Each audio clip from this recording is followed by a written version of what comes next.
کہ معاشرہ ٹھیک نہ ہو تو فرد کے لیے ایمان کے تقاضے پورا کرنا آسان نہیں ہوتا. گھر کی زندگی ٹھیک نہ ہو تو گھر کے سربراہ کے لیے ایمان کی زندگی کے تقاضے پورا کرنا آسان نہیں. اس لیے ناکامی سے بچنے کے لیے صرف اپنی ذاتی دینداری کافی نہیں کہ اولاد کہاں جا رہی ہے، بچیاں کہاں جا رہی ہیں، گھر کا کیا نقشہ ہے، معاشرے کا کیا زندگی کا چلن ہے، بس میں نے دیندار ہوں. نہ فرمایا انسان خسارے میں رہے گا. اس لیے کہ بس اوقات ایسا ہوتا ہے کہ ایک ہی گھر سے دو افراد جب نکلتے ہیں، باپ اور بیٹا، تو لگتا ہی نہیں ہے کہ دونوں ایک گھر سے. ان دونوں کی زندگی میں اتنا فاصلہ ہوتا ہے. بوڑھی ماں بھی نکل رہی ہے اور آج کی روشن دنیا کی روشن تعلیم کی ڈسی ہوئی بچی بھی نکل رہی ہے، تو دونوں کی زندگی میں اتنا فاصلہ ہے، لگتا ہی نہیں ایک گھر سے نکل رہے. یہ قصور ہوا کہ اپنی ذات تک تو ایمان کی زندگی ہے اور یہ فکر نہیں ہے کہ گھر کا ماحول کیسا ہے. فرمایا یہ ناکامی سے نہیں نکلے گا. صرف اتنا کافی نہیں کہ یہ شخص خود ایمان کی حقیقت اور اچھے اعمال کرنے والا ہو. وتواصوا بالحق، یہ بھی اس کی ذمہ داری ہے، حق کی نصیحت کرتا رہے. اس لیے کہ اگر گھر میں دینداری نہیں ہوگی، خوشی کے موقع پہ سب مل کر اللہ کی نافرمانی کریں، شادی بیاہ کے موقع پہ سب مل کر اللہ کو ناراض کریں گے. زندگی میں کئی مواقع ایسے ہوں گے، اسے اپنی دینداری سے دستبردار ہونا پڑے گا. معاشرہ بگڑ جائے گا تو ایک گھر معاشرے کے اندر دینداری کے ساتھ گزارنا آسان نہیں.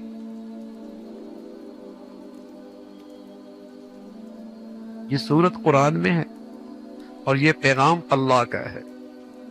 یہ اللہ کہہ رہے ہیں والعصر، زمانہ گواہ ہے. انسان تو چلا جائے گا اور آئے اور چلے گئے، اور سب سے بڑی انسانیت کی شخص، سب سے بڑے امام محمد رسول اللہ، وہ بھی آئے اور دنیا سے چلے گئے.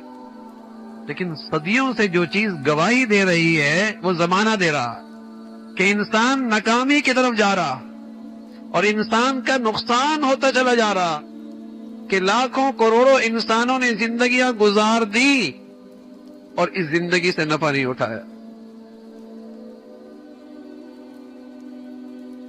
لوگ کہہ دے بڑا کامیاب انسان گزرا ہے، زمانہ کہ دنیا کہہ دے بڑی اچھی زندگی گزار کر گیا ہے. دنیا کے ذرائع ابلاغ میں ڈنکا بجا ہو، بڑی شہرت پائی تھی اس نے دنیا میں، اس کا کوئی اعتبار نہیں ہے. یہ چیزیں قابل اعتماد نہیں. قابل اعتماد بات اللہ کی ہے کہ زندگی اس کی کامیاب ہے اور زندگی اس کی ٹھکانے لگی ہے جس نے اپنی زندگی کے سرمایے سے ایمان کی حقیقت پائی اور زندگی اچھے اعمال پہ آئی اور زندگی اس طرح گزری کہ ہمیشہ حق کا دائی رہا، حق کا دائی رہا، اور معاشرے کو، سوسائٹی کو، اپنے دائیں بائیں کو، اپنے ماحول کو نیکی پہ جمنے کی تلقین کرتا رہا. بیٹے کا رخ کہیں اور ہے، باپ مطمئن ہے میں اہتمام سے نماز پڑھتا ہوں. اولاد کیا کما رہی ہے، باپ مطمئن ہے میری زندگی اچھی گزر رہی ہے نا. اللہ کریم کا ارشاد ہے انسان خسارے میں ہے، بڑا گھاٹا کر رہا ہے، اس کی زندگی ضائع ہو رہی ہے. زندگی کی فلاح اور کامیابی اس انسان کے لیے ہے جس میں یہ چار خوبیاں موجود ہوں. ایمان کی حقیقت نصیب ہو، زندگی اچھائیوں پر ہو. اور اچھائیوں کا معیار کیا ہے؟ ایک شخص آئے کہنے لگا یا رسول اللہ احب ان اکون عابد الناس، میں نیک بننا چاہتا ہوں اور سب سے نیک بننا چاہتا ہوں، سب سے اچھا بننا چاہتا ہوں. تو پیارے رسول صلی اللہ علیہ وسلم فرمانے لگا اتق المحارم تکن عابد الناس، حرام سے بچ جا، سب سے بڑا نیک بن جائے. کوئی بات نہیں، تیری زندگی میں وظائف نہیں ہے، نفلی عبادات نہیں ہیں، زیادہ تسبیحات نہیں ہیں، رات کو نہیں اٹھ پاتا، نفلی عبادت روزے صدقے نہیں دے پاتا، کوئی حرج نہیں، بس اس کا اہتمام کر لے، تیرے حکم میں، تیری زندگی میں کہیں اللہ کی نافرمانی نہ ہو، کہیں اللہ کا حکم نہ ٹوٹے۔ اتق المحارم تکن عابد الناس، حرام سے بچ جا، سب سے بڑا نیک بن جائے۔ تو ایمان کی حقیقت اور یہ اچھائی کی زندگی، لیکن اتنا کافی نہیں، صرف اپنی ذات تک دینداری کافی نہیں، بچوں کا کیا حال ہے، گھر کا کیا حال ہے، عورت کا کیا حال ہے، بیٹیوں کا کیا حال ہے، شرم و حیا کتنا ہے، گھر میں لقمہ حلال کیسے آ رہا ہے، آمدنی کیسی ہے، معاملات کیسے ہیں، معاشرہ ہے۔ بحیثیت ایک مسلمان کے اس کی ذمہ داری ہے کہ میں معاشرے میں اچھائیوں کو کیسے فروغ دے سکتا ہوں، اور اچھائی کا معیار ایمان کی زندگی، اچھائی کا معیار ایمان کی زندگی۔ میں اس اچھائی کے لیے اپنے وسائل کتنے لگا چکا ہوں، اپنی صلاحیتیں کتنے لگا چکا ہوں، اپنے اوقات کتنے لگا چکا ہوں، میری ذمہ داری ہے۔ تو میرے عزیزو، جب مسلمان اس دستور عمل پہ عمل کر رہا تھا تو اس کی اپنی ایمانی دینی زندگی بھی محفوظ تھی، اور اسے ایسی مبارک فضا بھی ملی ہوئی تھی جہاں نیکی کرنا آسان تھا اور گناہ کرنا مشکل تھا۔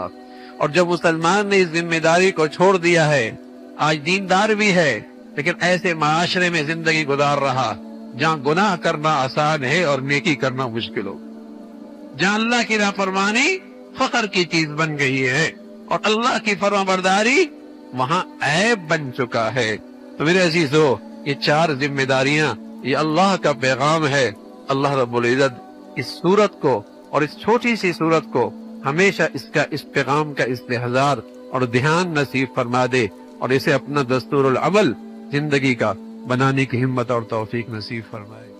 میرے عزیز بھائیوں، آج میں جس موضوع پر چند باتیں عرض کرنا چاہتا ہوں وہ ہے دل کی اصلاح، یعنی اپنے دل کو پاک کرنا، صاف رکھنا اور اللہ تعالیٰ کے ذکر سے زندہ رکھنا۔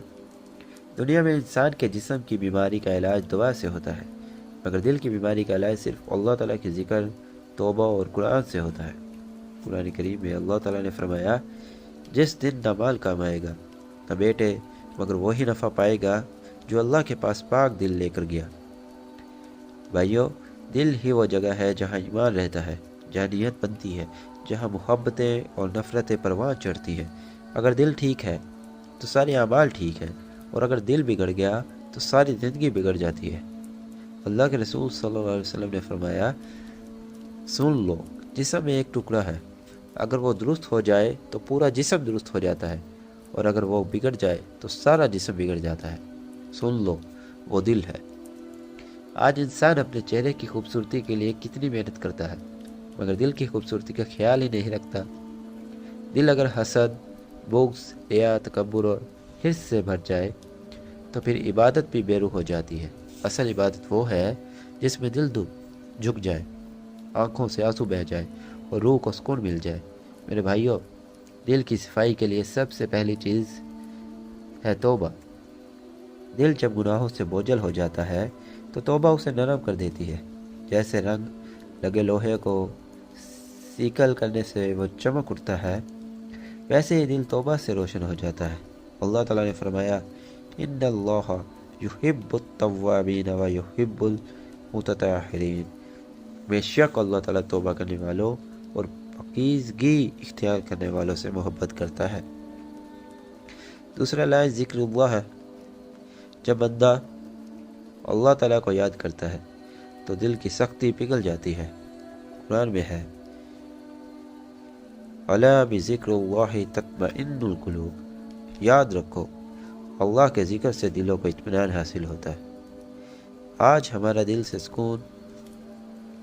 دل بے سکون ہے کیونکہ ہم نے اسے دنیا کے شور میں ڈبو دیا ہے۔ ہم نے دل کو موبائل، سوشل میڈیا اور خواہشات کے بوجھ تلے دبا دیا ہے، اور پھر ہم شکایت کرتے ہیں کہ سکون نہیں۔ بھائی، سکون تو رب کے ذکر میں ہے، اس کے سامنے جھکنے میں ہے، اس سے بات کرنے میں۔ تیسری چیز خلوص ہے۔ جب نیت صاف ہو دل میں دکھاوا نہ ہو، ریا نہ ہو، تو دل نرم ہو جاتا ہے۔ اللہ کے رسول صلی اللہ علیہ وسلم نے فرمایا، اللہ تعالیٰ تمہاری صورتوں اور مالوں کو نہیں دیکھتا بلکہ تمہارے دلوں اور اعمال کو دیکھتا ہے۔ اتنی عجیب بات ہے کہ دنیا انسان کے چہرے کو دیکھتی ہے مگر اللہ تعالیٰ انسان کے دل کو دیکھتا ہے۔ اگر دل میں غرور ہے، ریا ہے، حسد ہے تو یہ دل بیمار ہے، لیکن اگر دل میں محبت ہے، عاجزی ہے، اللہ تعالیٰ کا خوف ہے تو یہی دل مقبول ہے۔ میرے بھائیو، دل کو نرم کرنے کا ایک اور ذریعہ ہے قرآن کی تلاوت۔ جب بندہ قرآن کو دل سے سنتا ہے تو دل کانپ اٹھتا ہے۔ قرآن میں فرمایا، اللہ تعالیٰ نے سب سے بہتر کلام نازل فرمایا ہے، ایک ایسی کتاب جو بار بار دہرائی جاتی ہے، اس سے ان لوگوں کے جسم لرز جاتے ہیں جو اپنے رب سے ڈرتے ہیں۔ اگر تمہارا دل قرآن سے نرم نہیں ہوتا تو سمجھو تمہارا دل بیمار ہے، دل کو علاج کی ضرورت ہے۔ توبہ، ذکر، دعا، خشوع، عاجزی اور نبی کریم صلی اللہ علیہ وسلم کی سنت سے جڑنے کی۔ میرے بھائیو، دل کی اصلاح کے بغیر کوئی عبادت قبول نہیں۔ اگر دل میں نفرت، حسد یا کینہ ہے تو یہ دل اللہ تعالیٰ کی رحمت سے محروم ہو جاتا ہے۔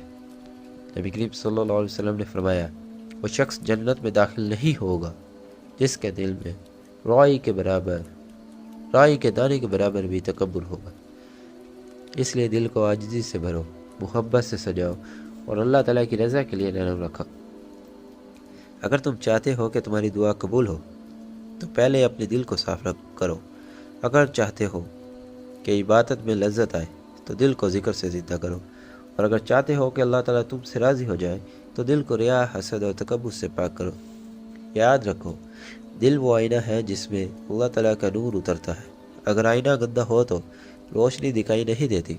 اسے صاف رکھو تاکہ نور ایمان تمہارے وجود کو منور کر دے۔ اے نوجوانوں، اپنے دلوں کو گناہوں سے بچاؤ، دل میں اللہ تعالیٰ کی محبت بساؤ، اپنے سینے کو کینہ اور نفرت سے خالی کرو تاکہ تمہارا دل اللہ تعالیٰ کی محبت کا گھر بن جائے۔ دل وہ باغ ہے جہاں اللہ تعالیٰ کی یاد کے پھول کھلتے ہیں۔ اگر اس باغ میں گناہوں کے کانٹے لگا دیے جائیں تو پھول مرجھا جاتے ہیں۔ یعنی اگر دل کو ذکر اور محبت الہی سے آباد رکھا جائے تو روح خوشبودار ہو جاتی ہے، لیکن اگر گناہوں سے بھرا جائے تو سکون ختم ہو جاتا ہے۔ جیسے باغ کو پانی نہ ملے تو وہ سوکھ جاتا ہے، ویسے ہی دل کو اگر ذکر نہ ملے تو وہ مر جاتا ہے۔ اللہ تعالیٰ بھائی ہمیں ایسا دل عطا فرمائے جو ایمان سے روشن ہو، ذکر سے آباد ہو، ریا اور تکبر سے پاک ہو، اور جس میں ہمیشہ محبت، عاجزی اور اللہ تعالیٰ کا خوف بسا رہے۔ آمین۔